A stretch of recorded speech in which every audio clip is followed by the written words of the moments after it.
Nandito po kami ngayon. Kasama ko ang The Silent Majority Movement upang mag-file ng kasong plunder, graft at malversation laban kay Vice President Sara Duterte. At ang magpapaliwanag nito ay ang presidente at founder ng TSM na si Ms. Josie Acosta. Kami po ng The Silent Majority, Silent No More Organization ay kaisa ni former Senator Trillanes sa pagsampa ng reklamo laban kay Vice President Sara Duterte sa Ombudsman.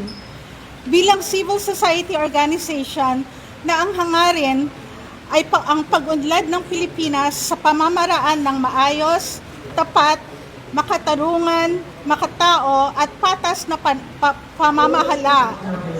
Tungkulin namin na panagutin ang mga opisyal na nagkakasala sa bayan.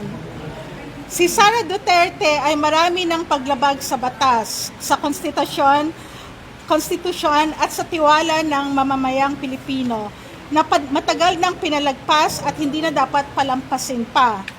Ang mga reklamo namin ay ang mga sumusunod. 1. Plunder and malversation of 650 million pesos in confidential funds of the OVP and DepEd.